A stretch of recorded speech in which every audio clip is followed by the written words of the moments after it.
Justin Tucker set to boom this one away. And off we go from Soldier Field. And this will go as a touchback, and they will begin things at the 25. So here are the Giants ready to start their initial drive of the game. They'll be led out by their 6-year quarterback, the former #1 overall pick of the draft, Jared Goff. And at one point, the ascension of Jared Goff was really, really strong. Back-to-back Pro Bowls, took his team to the Super Bowl, and came really within one quarter of winning it. But since that time, he's had bouts of inconsistency, and that's been the struggle for him as he tries to get back to the form he showed earlier in his career. And he'll be taken down, but not before they work it across midfield. That reception, it brings him up to the 700 plateau. He's at 700 career NFL catches now. And that club in baseball, a rather exclusive club, and one we talk about all the time. In football, puts you in the top 50 all-time range. Not so bad either. So into Bear territory now. This is 1st and 10 at the 48-yard line. Back to throw, Goff. Setting up the screen for Cook. 3 yards the gain there, 2nd down.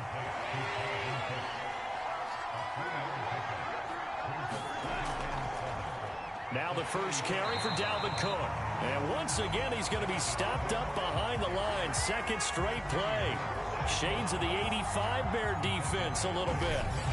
An interesting and intriguing decision there defensively because they kept extra DBs on the field despite seeing the multiple tight end look that came out for the offense. I thought they were going to switch out of it. I didn't know if they felt they didn't have time or what the case was. Well, in any event, the extra speed allowed for great penetration as they stuffed that one behind the line of scrimmage. From the 50, it's Goff. And he'll go down. The Bears get there for the sack. Melvin Ingram racking up sack number 12 for him on the year. I remember when I was a kid and all I wanted was a nickel so I could get that soda down at the fountain. And guess what? The nickel came into play well. 5 defensive backs, they covered well, allowed for the sacks. Sodas were a nickel when you were a kid? No, I just needed the extra nickel so I could pay the proper price. Okay, how much were they? A dime? What were they? 15 cents. So they're forced to punt on 4th as this one's away. This is taken at the 18. Well, a solid punt, but also a nice return there of 14 yards. And the Bears take over. So out comes this offense to take over for the first time. They'll be led, of course, by their 2nd-year quarterback from LSU, Joe Burrow.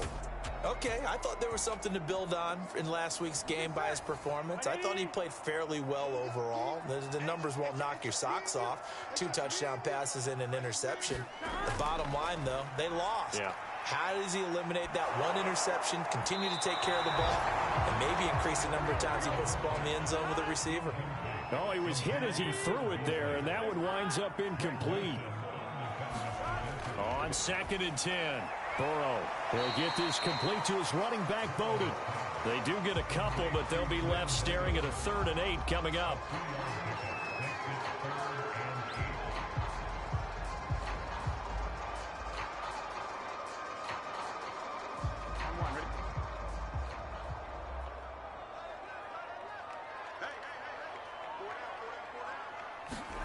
Burrow looking to pass.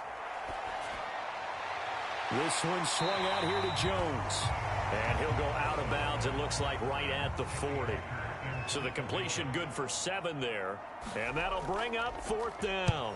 On is the punter, Hecker, as he gets this one away. And that one hits at the 7, but bounds into the end zone, and that'll be a touchback. So the Giants getting the football back here for their 2nd drive. The crowd may be losing just a little bit of the edge after back-to-back punts. They want some big plays. They want to see some offense. They want to see somebody break away, whether it's through the air or on the ground. Now it'll be interesting to see where the patience is on both sides. Each head coach, can you hang in there and not try and force something that could put your team in some jeopardy? Now we'll look at Smith. Not sure exactly what happened, but he's still down. We'll check on his status when we get back.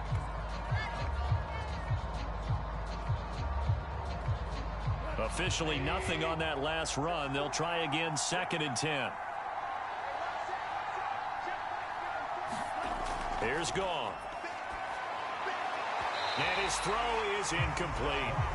We'll put a check mark in the box where the defense coordinator was saying, how well can we stay with these receivers if we're in man coverage? Because he just did it on that one, forced the incompletion. That'll allow him to get bolder with his pass rush, won't it? Absolutely. Frees up your guys elsewhere. Throwing on third. Goff. Oh, that's into a sea of bodies, and it's intercepted. Picked off by the Pro Bowler, Marcus Peters.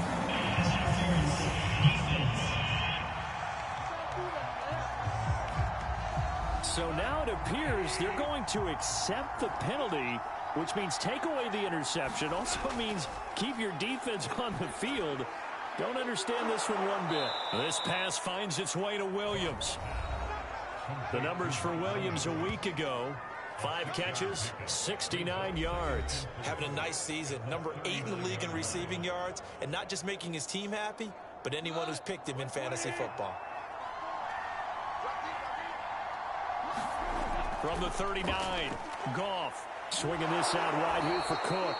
And he'll be out of bounds up near the 45 at the 44.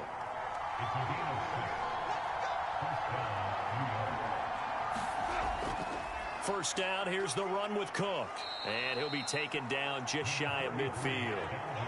Give him 5 on the carry there, and it'll be second down. So, Charles, here we are, Week 17. Both of these teams playing their 16th game of the regular season. And obviously for decades, that was the full season. But as we all know, a little strange, still one more game to go next week. Yeah, Brandon, I think we're both interested to see how things play out next week because we know their division titles and wild card spots up for grabs. So those teams, no doubt, they'll be all in. But how would you like to go in front of a team that's 3-13 and say, okay, guys, one more time, let's go get them. If we win, it benefits someone else. And that is incomplete. Oh, he had a defender right there with him to force that to the ground. And fourth down now coming up. My first thought is surprise because that's one of the better tight ends around, and I've seen him pull in balls like this before. But how about a little credit to the defense forcing that incompletion?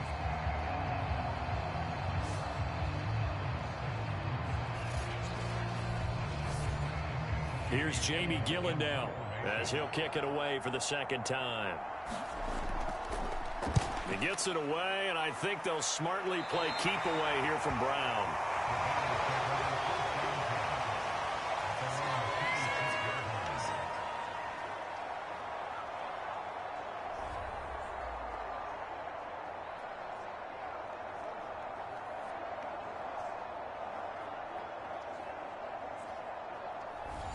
At the line, prepping for their next drive, the Bears offense.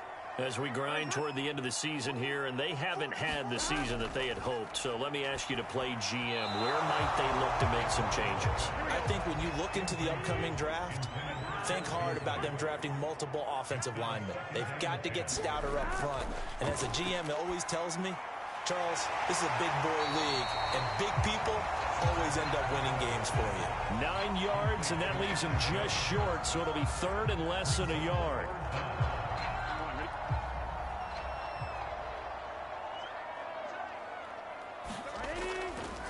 Now the man from UTEP, this is Aaron Jones. And Jones is not going to have the first down as they stop him short. No gain there on the play, and that's going to leave him with a fourth down. This defense, tough to run against. And those linebackers, they'll go side to side up the field, and there they get them for no gain. If you can't get linemen upfield to the second level to occupy them, they have a field day just running to the football and putting ball carriers on the ground. Not many yards after contact when they wrap up like that.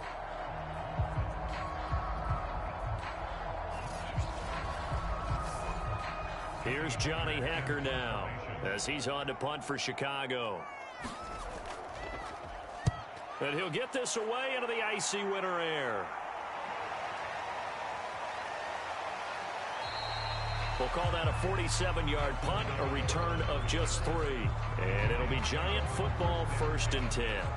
Back on offense, New York gets set to take over. We've seen both of these offenses still sort of in that figuring things out phase, but I suspect some action on the scoreboard soon as they start out here 1st and 10.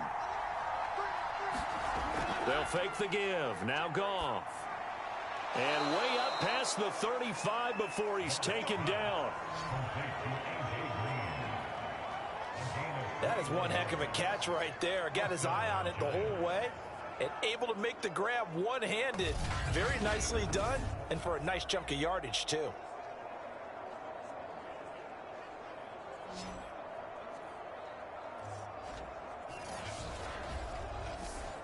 From all the way up at the 38 now after a good start to the drive. A give. This is Cook. And he's going to be stopped up quickly here. Just a yard up to the 39. Nice run defense presented there, and what I mean by that is discipline. Guys filling the right gaps in the right holes, no one over-pursuing, and making a very nice play. Now a throw here to his running back. And he'll get it out a couple yards shy of midfield at the 48.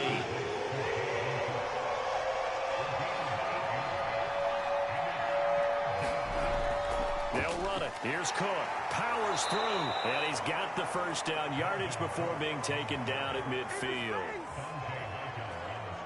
That's a tremendous group effort there, because when you talk about offensive lines, the best ones, talk about guys that play in harmony, in sync, and getting things done, and they did that on that play. Yeah, especially on 3rd and 1. Got to be in sync, and they were.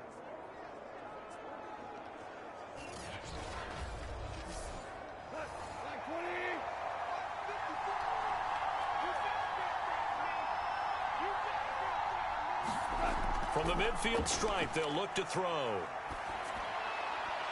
And that's going to be incomplete. Too tough to hold on to that one. It's 2nd down. That's an excellent play by the defender. He diagnosed that one, closed quickly, and helped force the incompletion. 2nd and 10, a very chilly day here, but no snow. And I got to say, if it's going to be this cold, I want snow. You should see Charles' face. He's looking at me like I'm crazy. 9 yards, and that leaves him just short, so it'll be 3rd and less than a yard.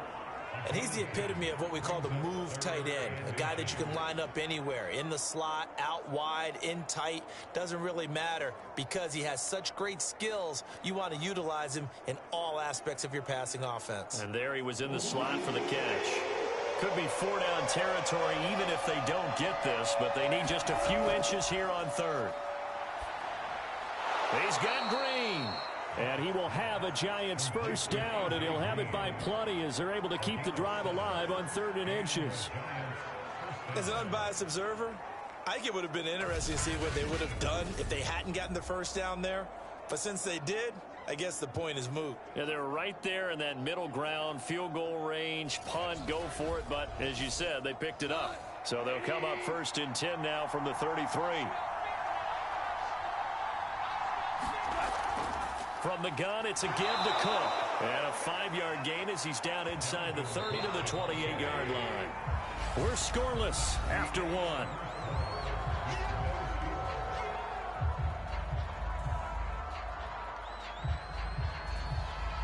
Second and 5.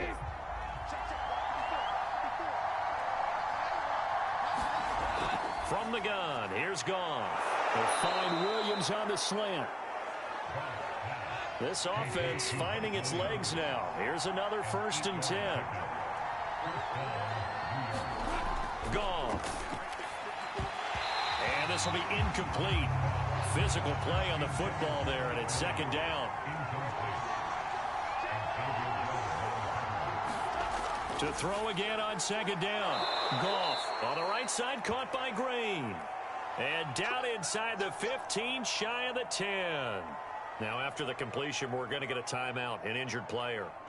While the training staff works on him, we'll step aside and be right back.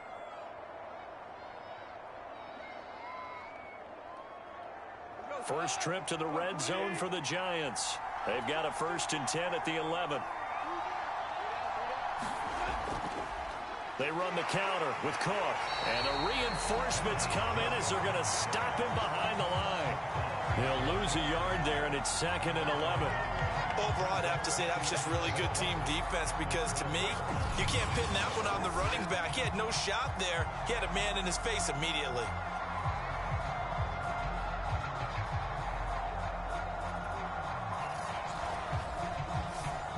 Maybe just a slight detour on what's been a strong drive. Here's 2nd and 11. A give to Cook out of the gun.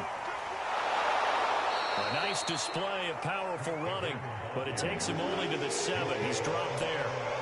So they need 6 yards here on third down. They're 2 for 2 on third down tries so far on this drive. And he'll go down. Brought down at the 20-yard line.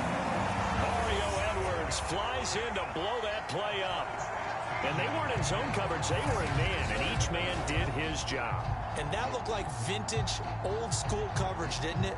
Man coverage reminded me of an old Raiders team. They had a Hall of Famer at one corner and a Defensive Player of the Year at the other, and they just locked people down.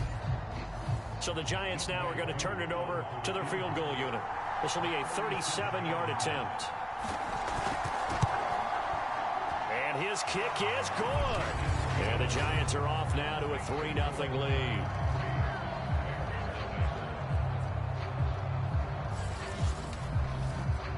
So still no touchdowns in the first half, but we do have some action on the scoreboard with the field goal. So maybe now the mentality changes in this game, because anytime you can get to the red zone, and if you don't come away with 6 points, you feel like it's a disappointment.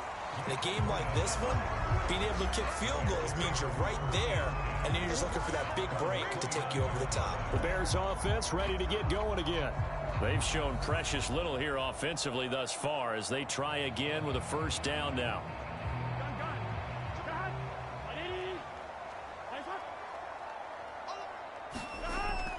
They'll start the drive with a carry by Jones. And he sneaks his way forward only for a couple here. Second down. From the 31. Burrow. He'll drop this underneath for Jones. And they get him down, but not before he takes it across the 40-yard line.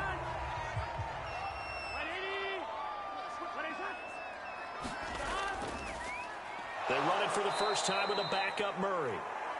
And this time they were waiting for him as he'll be knocked down before he can get back to the line of scrimmage. Plays like we just saw there. That's why they're up right now. And the defense, they're doing their job. Yeah, it starts with the guys up front. So when you talk with GMs who are putting together a team, a lot of them say we're going to build from the inside out, because if you control the line of scrimmage, you control the rest of the ball game. And that's what we're seeing here. They're actually playing in the offense's backfield, not necessarily just playing at the line of scrimmage. Now on 2nd and 13. Burrow. This is caught by Antonio Brown. That catch, by the way, number 940 in his career, so he's 60 away from a grand, but 940, that ties him with Art Monk. And I think it's fitting that he tied Art Monk because of the way that he goes about his business, the way that he plays the game. Not a lot of flash, not a lot of dash, but plenty of production. So the drive takes him into Giants territory now. 1st and 10, right at the 40. Back to the ground game. Here's Murray. And give him 6 yards here as he's stopped near the 35 at the 34. The last run got 6. Now 2nd and 4. Now a first carry for their fullback. And brought down, but not before they're inside the 25. Watching that run takes me back to something a famous old coach once said. Any player he wants on his team, he wants him to be agile, mobile, and most definitely hostile. And he's going to be taken down here. A sack back at the 32. Shaquille Barrett in there to get him, and on the season now, that is 9 sacks for him. Hindsight is 20/20, partner. Maybe they should have kept it on the ground again. Well, it almost looked like the O-line was run blocking again. I mean, they opened up a big hole last time. This time they opened up a hole, and the quarterback got sacked. And they need to work to at least get some of this yardage back after the sack. 2nd and 19. From the shotgun, it's Burrow. He's got the connection to Cole Beasley. And he is out of bounds inside the 30. 4 yards on the completion, and it sets up a 3rd down. Out of the gun, it's Burrow. He hits Beasley right side. And down he goes, taking it inside the 10, just shy of the 5 at the 6. He's such a good route runner. Shows it there on 3rd down. Very proficient and a good pass. And you know what I've observed over the years in the NFL? The better a route runner you are, the more confidence your guy's going to have in you to go to you in important times because he can trust you being in the right spot, and they connected there and picked up a first down. Now Jones. And that'll get him halfway there as he takes it from the 6 to the 3-yard line. So the ball position now at the 3. Here's 2nd and goal. Now it's Burrow. And that is caught. Touchdown, Bears. Antonio Brown. His 3rd touchdown now on the year. And the Bears have taken the lead. What a great drive that was. A long drive, sustained, well executed. I love what we're seeing out of him here in year 2, right? This young quarterback continues to evolve and grow. He's really the adage right now that John Wooden, the famous basketball coach, used to say. Be quick, but don't hurry. You can see that everything is happening for him, but he's not taking it at a pace that he can't sustain. Tucker able to connect on the extra point, and that makes it a 7-3 lead.